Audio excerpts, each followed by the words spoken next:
Oh, hello everyone. It's been quite a while since I've done a flight video.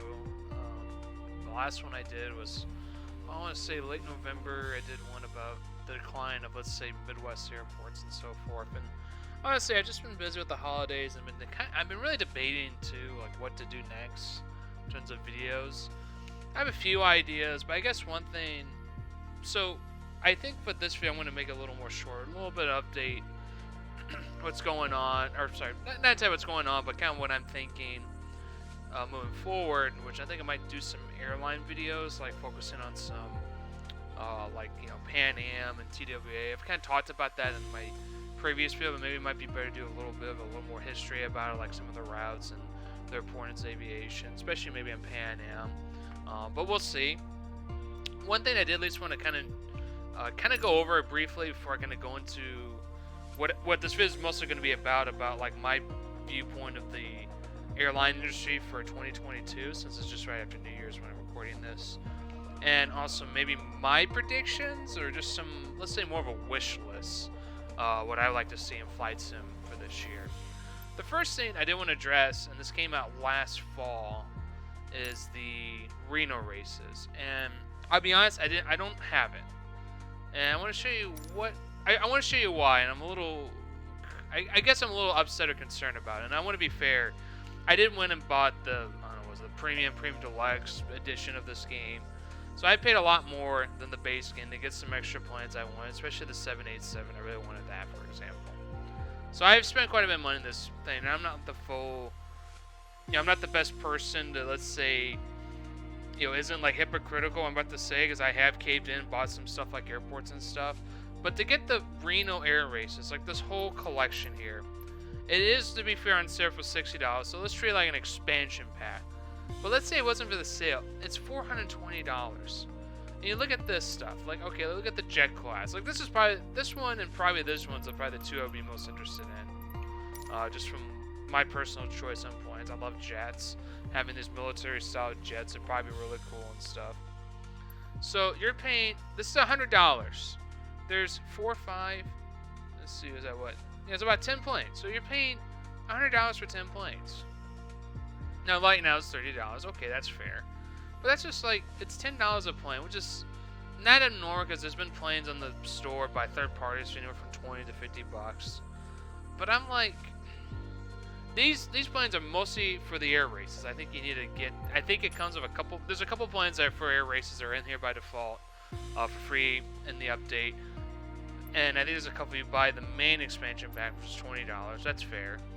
But it's like, to add in more, I mean, you're easily, like, it wasn't the sale right now, and it's going to go up soon. You're going to easily spend $700 to have a nice variety of planes. And I find that just a little, that's just too much and shady. And also, I'm looking at these reviews.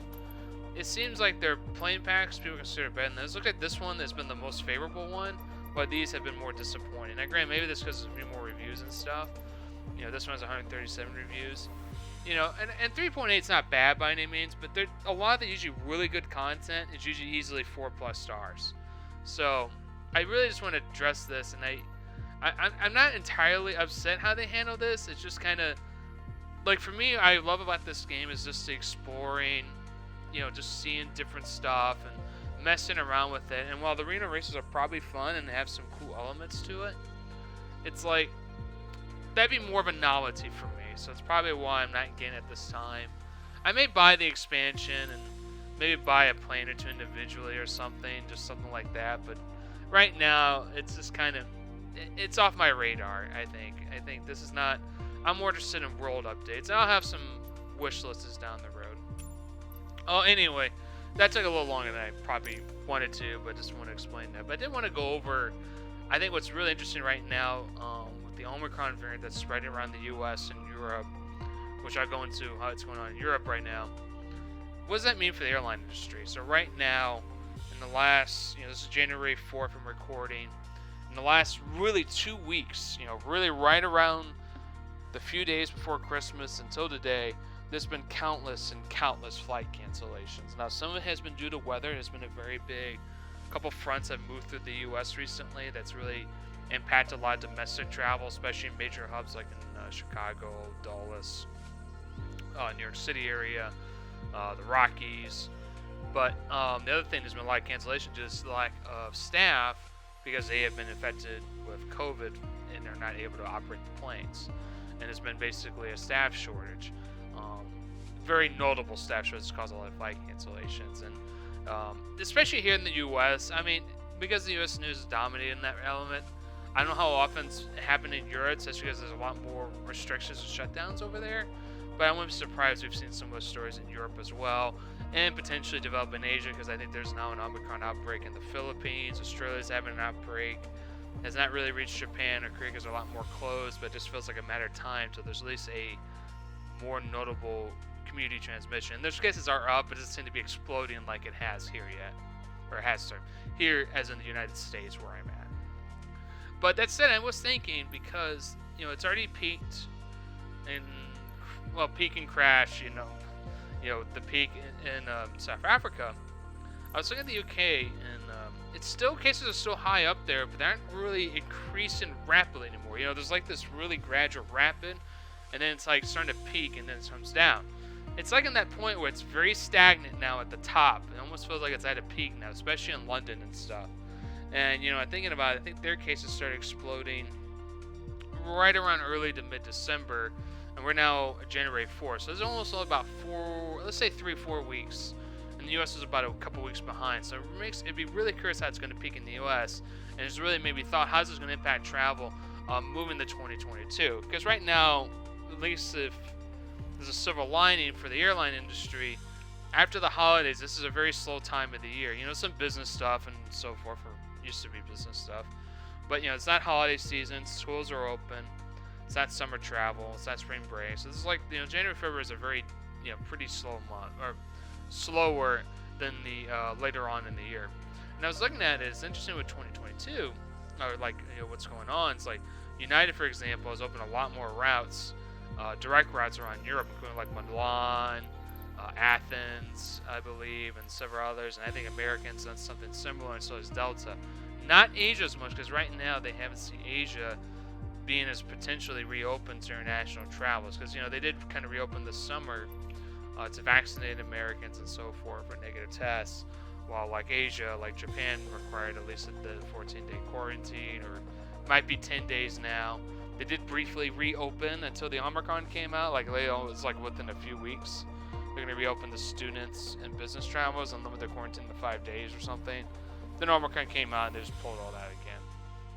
But I do think, because the Omicron variant hasn't been as severe, thank God. Not a cakewalk, because it's exploding cases will lead to more hospitalizations, and people who are unvaccinated and are going to get, they have a higher risk of getting severe symptoms.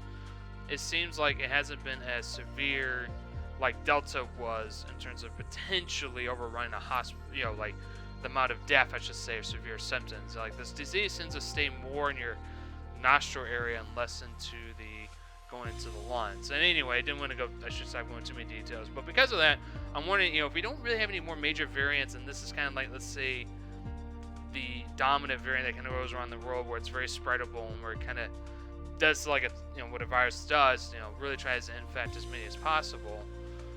Will this lead to the world reopen? And a part of me is a little optimistic there, because I think Europe will reopen, especially around the summer, because it does seem like it just spread a lot more easier in the winter, when it's not very plausible or easy to do outdoor activities and stuff. While in the winter, that's the winter. While in the summer, it's easier to eat outside. You can have some more space outside. You're not confined into an interior where the air traps and the molecule, let's say the particles, like just is in the air hanging around you. And I'm hoping that Asia will open up too. And that's because I think it's going to be even a bigger boom this year than last year. And last year was more just like, you went really from like almost nothing to something, which is still very impressive, the amount of the travel we did see as the year went on, especially in the summer months and early fall. But you're looking at all these studies, polls and analyst reports I've been kind of reading. It's like a lot of Americans are definitely planning some big trips this year. Looks like more domestically, but still, it's like, if you're going to go to like Hawaii, your shortest flight to Hawaii, this is why I'm on this map, is here. Let's just do this, to be for fun. We're going to pick, I don't think the Airbus can make it, actually. Here we go. Let's do the 787. That's a common plane. We're going to go from Los Angeles, which is a very big departing hub for Hawaii, especially United Airlines and Honolulu, and I think Delta as well. To not Honolulu, Hawaiian Airlines. So this is about 4.5 hours. And rather, it's more like 5.5, because that's like airtime. It doesn't include taxiing and waiting to take off and stuff. But it's usually about a 5.5 hour flight. Usually, probably depends on the jet stream. That's your shortest. That's like your likely shortest route to the mainland. Because like a direct route from Hawaii, from Chicago. Let's see if this works. I don't know why. Okay, switch here. Oh no. Sorry, this thing's not cooperating. There we go. Let's say from Chicago, I think it's about 9 hours. But it says 7.5, so roughly 8.5, depending on the taxi and all the other stuff. So, but anyway, if you're planning, that's a domestic trip. That's still a nice long haul trip. I mean, that's about the same amount of time it would take over from Chicago to London, basically. Maybe even a little more, to be honest. So,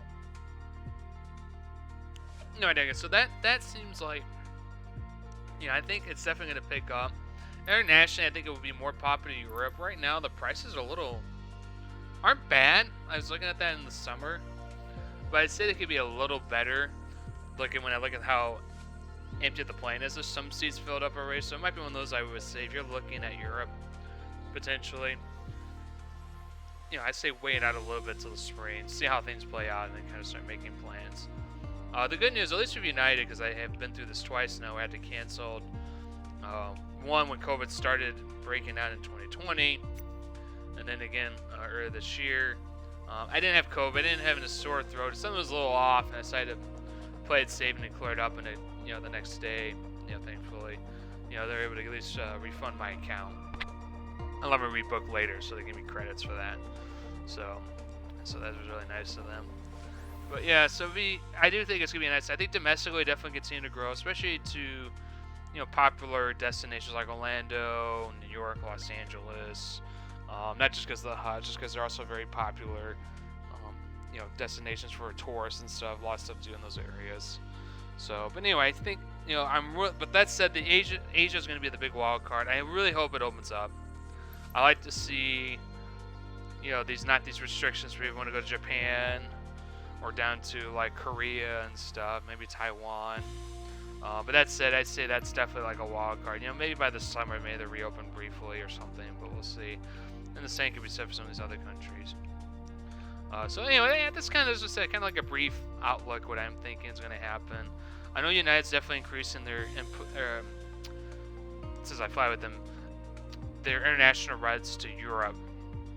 So that's really going to be their main focus for long haul flights next year, which is good and a little sad because you were able to get on like some long haul flights, planes that we usually use, that go overseas were used domestically. And I got one of them, and you got like the full TV suite basically of all like the movies and shows that you normally only see on international flights and not a domestic flight. And that was from New York to Chicago, which was like 2 hours. So it's just pretty cool. Not much I could do with it to see a little bit of it, but still, it's just neat to see and so forth. But anyway, I'm gonna take off now to, let's see, what should we fly? Yeah, why not? We are gonna use this plane.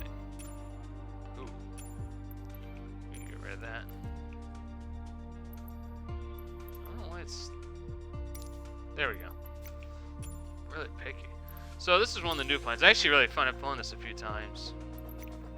It's very fast, very maneuverable, or maneuvers very easily. And when we're flying, it's going to give maybe my wish list I hope to see this year. So, fly around this island. All right. Ah, I was an idiot. Turn that off. So, but yeah, because in the last year, I think about. So this game came out summer of 2020, late summer, I believe. And since then we've had several world updates, from Japan, Germany, I think it includes Belgium as well, actually. We did one for the Nordic region with like Finland and stuff.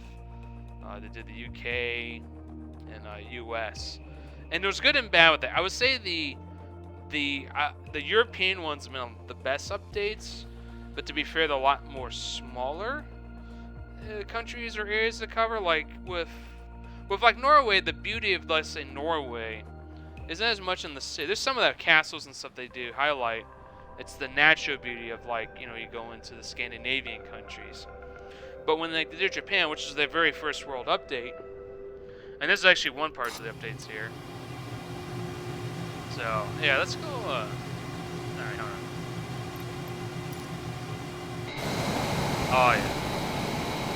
Let's see how the sounds are before I kind of continue my point.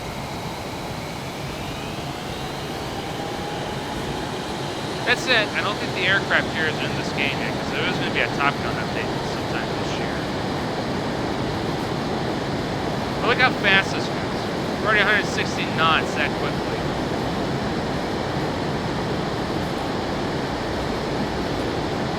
Oh, yeah. I should get a little dizzy just how fast it's going. Like, I can't keep up. Calling X-ray Golf Sierra, leaving my airspace frequency change approved.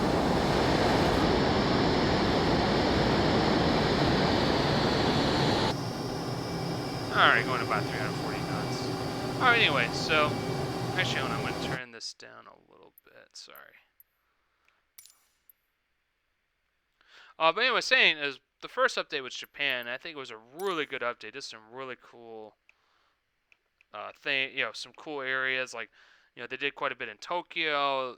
They actually did a lot of other cities, and like, you know, some of the longer like suspension bridges in the country. Like, went over large parts, you know, like large areas of water and so forth. But there was some disappointment, and my biggest disappointment, which I think I'm pretty sure I mentioned in the previous video, they didn't do anything with Kyoto, and I thought that was such a missed opportunity, because that was such a beautiful, like, I've been there, it's such a beautiful city, tons of like temples and stuff. You know, honestly, you can almost just do, I wouldn't say a world update, but like a package of just Kyoto, and it would do really well. And, you know, and it's like, I didn't expect, personally, like, I understand they can't do everything. It's just, that could be hours and hours and hours of time. You know, it would be a lot to ask for. Well, I would love it, but I want to be fair to them. But it just seemed like a missed opportunity. They didn't really do, you know, I don't think they did anything with Hiroshima. Well, maybe they did with Hiroshima, actually. I think I'm saying correct on that. But it's like, there's areas of Tokyo they didn't really touch on. I think they missed, especially like some of the skyscrapers in Shinjuku, which I basically got from like a paid update. So I thought that was kind of a missed opportunity. So there, it's in the same. It's just, that's kind of my point. I think there's some missed opportunities there. You know, very not a bad start, but a little weak. And that would be one of my first wish lists, to see if they did touch up some of these past world updates they've done, especially like Japan and the U.S. You know, with Japan, I'd like to see Kyoto. Maybe more details around Tokyo. There wasn't much on Sapporo. I've done that city a few times. You know, maybe touch on that. I think it'd be really cool to do.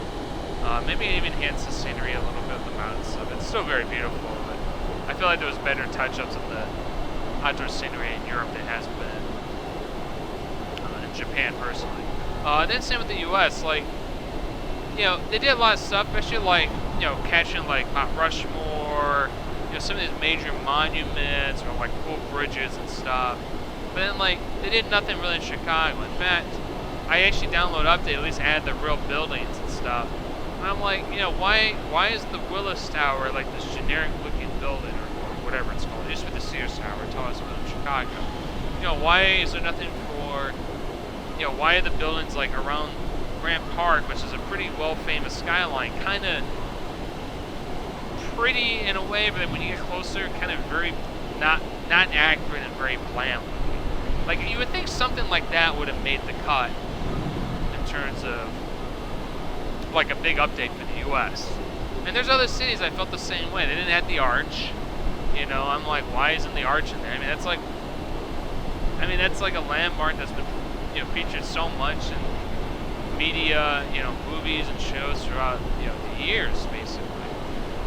It's just kind of, and granted, kind of back to Japan, there's a lot you could really, I mean, you can go on and on what you could do in the U.S. I didn't get fully at times of some of the design choices. They did some of these bridges, which are gonna look kind of cool, but it's like no one like. I've been all around the U.S. I don't really know them, and I don't think most people know them or care, to be honest. You know, maybe the locals do, and I think you should be proud of that. But it's like, you know, outside the Brooklyn Bridge, maybe a couple others I can think of, like George Washington or something. Most people don't know this random bridge in the middle of Tennessee. They don't care. You know, and maybe I'm even overestimating people care about the arch. But I'm like, you know, these are major cities that at least some people have heard of. And people have heard of Chicago. You know, why is that missing content? Why is that not updated, for example? And that'd be one of my hopes on my wish list. Do further updates some of these past world updates, especially Japan and US. I think Germany and UK and Scandinavia were a little better and captured a lot more there. But granted, those are a lot smaller countries. You know, like Norway, I think is like what 9-10 million people. Or maybe that's Sweden. Like, there's a difference between the scope and scale. I want to be fair here. I'm just want to make a big point that I just didn't understand some of the design choices, especially thinking what was included and what was not included. It just did not make sense to me. You know, if you want to pick, you know, if you start with the U.S. picking the top 100, like say sites, I would go from there than like some of these random ones they put in that I don't think people just don't care, to be honest. So, but anyway, after that, what are some future world updates I would love to see? I think doing Korea would be a good one. You know, I think, especially think about the growing interest in K-pop culture the last probably 10 years. You know, the growth of K-dramas. I think it'd be really cool to do some good updates, especially did a big one with Seoul. They do something like Busan, and then try to catch some of the, you know, kind of famous countryside and scenery that, you know, I think people should go and explore and do a push trip. I think doing Australia would be a good one next too.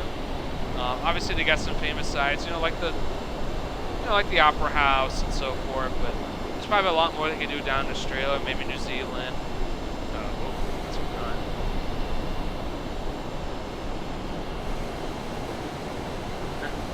Okay. Oh, I see. It's just went too high at my low speeds.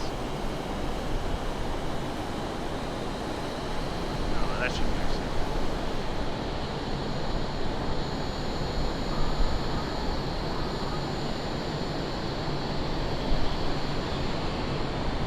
Oh my god, I'm losing control. I think it's stalling.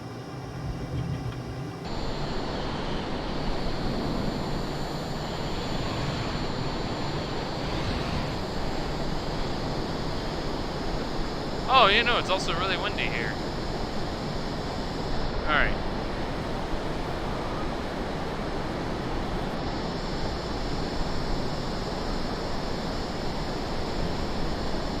That is so crazy. Sorry, I didn't expect that to happen. I was like, I completely lost control there.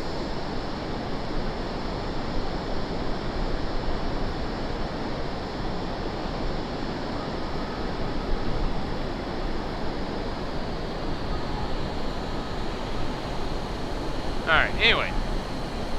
So, yeah, there's a couple locations. I haven't done France yet. I'm surprised to see a French update. Maybe Italy as well, I think it'd be a good one in terms of like thinking about Europe again. Maybe you can do a Canada one. Yeah, that'd be kind of neat. I mean, honestly, I can go on and on. I'm just thinking like probably, if I had to think of most popular destinations, probably I could see France, maybe Australia, definitely, you know, maybe South Korea as well. I think next, I'd like to see more, like, it's finally nice to have they're adding their own planes, like military style planes and stuff. I'd like to see more of that potentially. There's been some third parties that have added them, but the reviews have been very mixed at times. Some of them are like, there's been a couple I think are rated really well, and others are like rated really poorly, where they basically just took like elements of other planes and the controls and threw it into military craft, which is not an accurate representation. And granted, this is a flight simulator. I'm playing more an arcade mode, but for the there's a lot of players that are gamers that are really into that type of stuff. Want that realistic experience, and I think it's a shame we haven't seen as much of that from Microsoft as I expected, at least in terms of like the plane content and so forth. So I really hope to see some more of that. And then finally, just more stability. Always update stability and stuff. They've done a lot. Trying to make it run better, take up less memory, and so forth. I really hope they get better, maybe with file consolidation and ways to improve that. Because the game itself is still like, by itself, on adding any mods and community folders, still easy. About I think 90 to 100 gigabytes. And it's just a lot of space. So adding all this content and stuff, like world updates, and, third-party content and expansions, and you're easily. I think for me, I'm at probably 140, 150 gigs, and I've taken some out.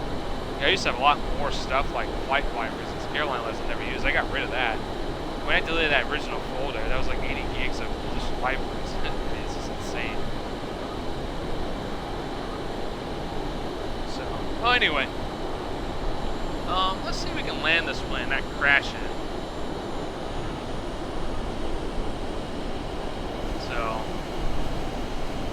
So yeah, that's kind of my wish list.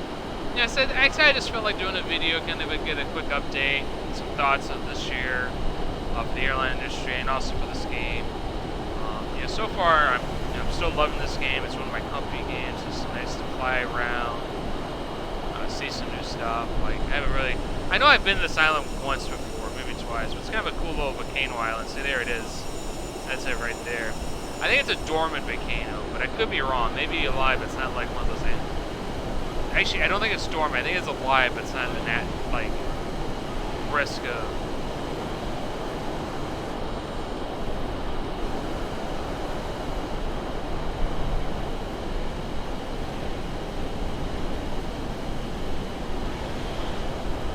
Also, it's really windy out here. Like, I'm looking at you can just tell down here at the ocean.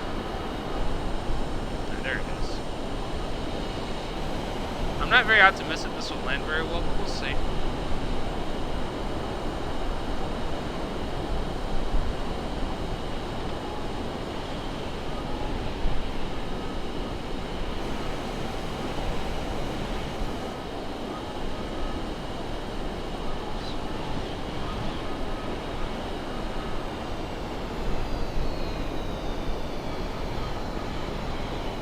I'm not dropping fast enough. Oh, maybe now it will. Yeah, this is not gonna go well. Oh yeah, this is... I can't slow down. I've only flown this place like twice. I landed it once.